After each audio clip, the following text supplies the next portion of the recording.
Salam sejahtera dan salam Sarawak Maju Makmur bersama saya Viviana Lenaigai.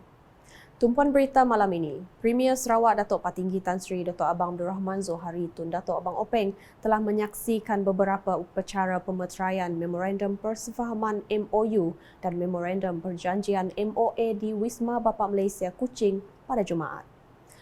Pemeteraian MOU dan MOA itu adalah di antara Pusat Penyakit Berjangkit Sarawak SIDC, iaitu salah satu anak syarikat Majlis Penyelidikan dan Pembangunan Sarawak SRDC dengan rakan-rakan kongsi antarabangsa melibatkan Australian National Phenome Centre ANPC, Amili Singapore, Monash University Malaysia MUM, Pacific Biosciences USA PECBio, Numerous AG dan Agilent Technologies Malaysia.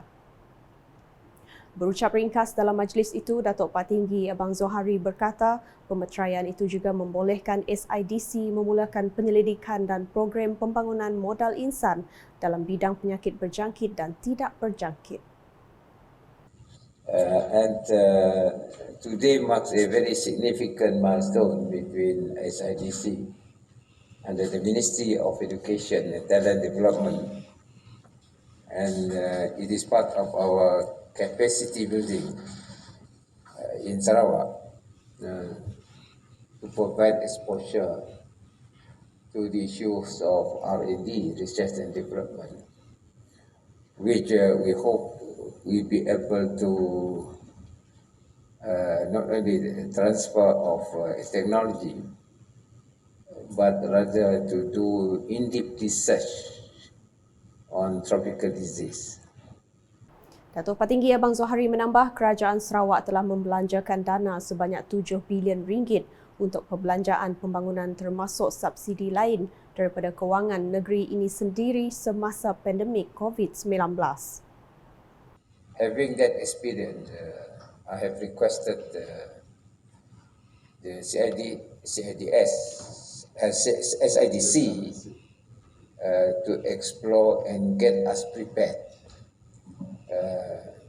in terms of R&D, including you don't have to reinvent the wheel, but at least among the experts, exchange of ideas at the same time to find and explore whatever option that we have to make sure that we are ready in case there is another pandemic.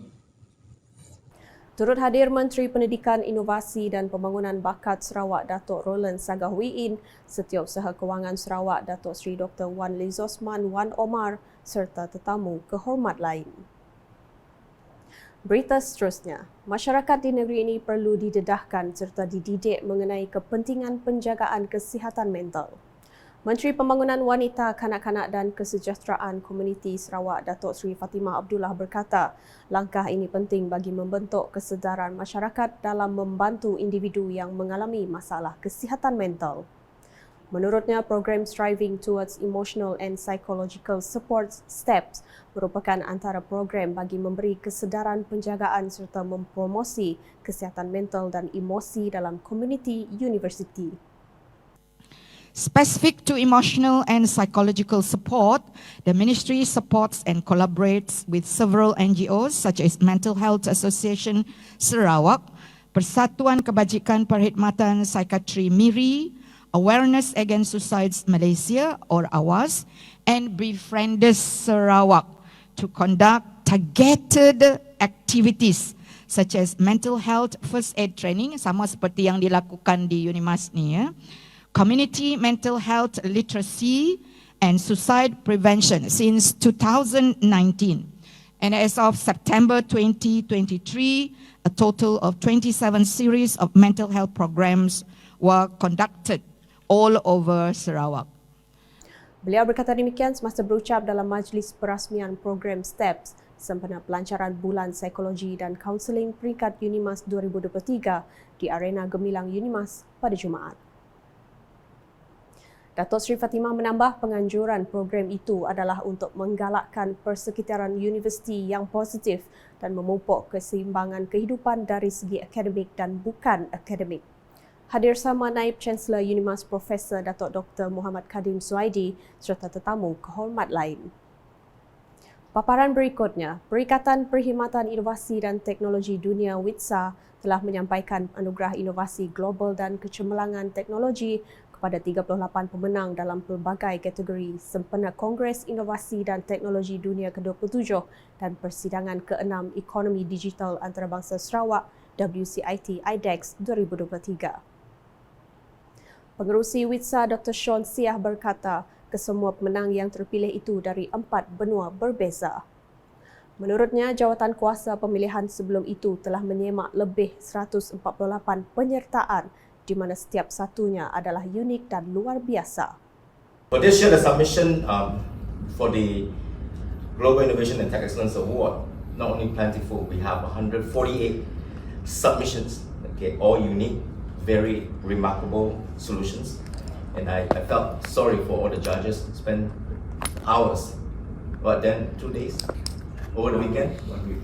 Yeah, hours, okay, to go through every submissions and tough decision to choose the 38 recipients for the winner this year.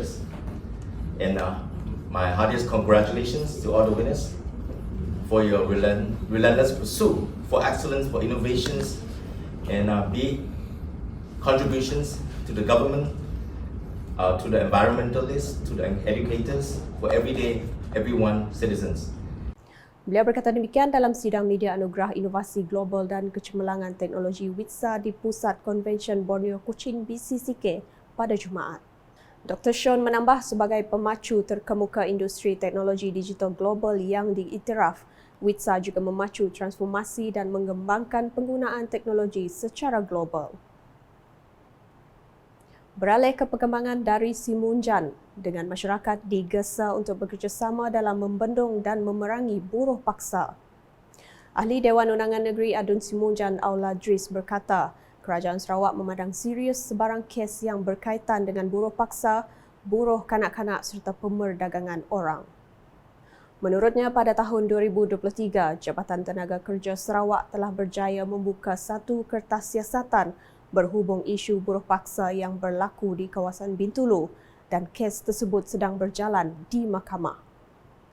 Beliau berkata demikian semasa majlis perasmian program kesedaran hak-hak pekerja dan isu buruh paksa di Simunjan pada Khamis.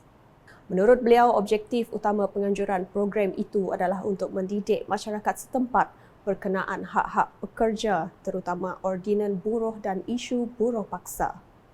Dalam hal ini, beliau menyeru masyarakat melaporkan sebarang aktiviti buruh paksa atau pemerdagangan orang kepada pihak berkuasa dengan kadar segera. Di Bukit Pengunan pula, pelajar tingkatan 6 matrikulasi dan universiti dari kawasan berkenaan menerima insentif sebanyak RM200 mulai tahun ini. Ahli Dewan Undangan Negeri Adun Bukit Pengunan Datuk Mong Dagang berkata, insentif ini diwujudkan untuk memberi dorongan kepada para pelajar agar lebih bersemangat dalam pembelajaran mereka. Manakala menurutnya, pelajar tingkatan 5 yang mendapat keputusan 7A dan ke atas dalam peperiksaan Sijil Pelajaran Malaysia SPM akan diberikan insentif RM500 secara one-off. Beliau berkata demikian ketika menyempurnakan Majlis Permuafakatan dan Ceramah Motivasi Kesedaran Kepentingan Pendidikan kepada Ibu Bapa 2023 di Dewan Sekolah Menengah Kebangsaan SMK Melugu pada Jumaat. Datuk Mong menambah pendidikan dan agama merupakan dua perkara yang penting demi menjamin masa hadapan.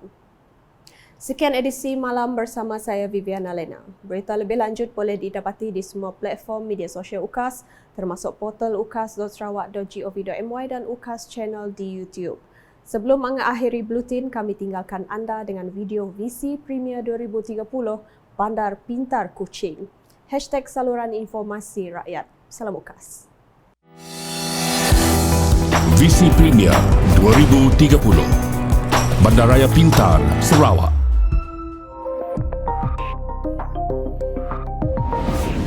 Sarawak sedang membangunkan Pelan Induk Bandar Pintar bagi kawasan-kawasan bandar yang akan mengutamakan kemampanan alam sekitar di dalam proses urbanisasi. Pelan Induk Bandar Pintar Kuching dibangunkan dengan mobiliti karbon rendah dan infrastruktur bandar pintar sebagai keutamaan yang penting di dalam pembangunan ibu negeri Sarawak pada masa hadapan.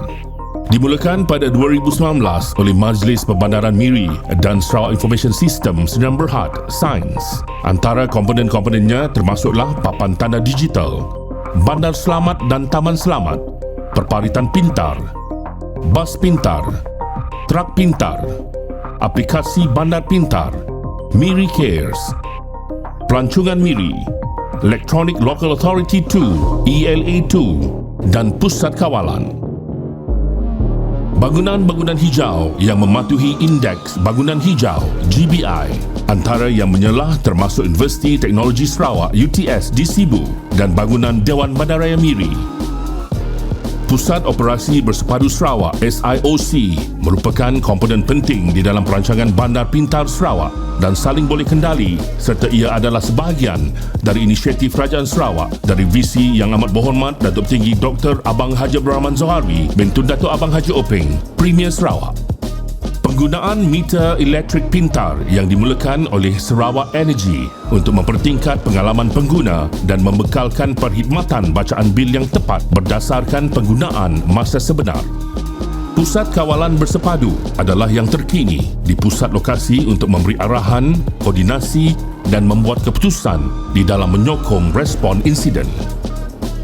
Sarawak bakal menjadi contoh kepada negeri-negeri lain di Malaysia dengan perancangan Bandar Pintar.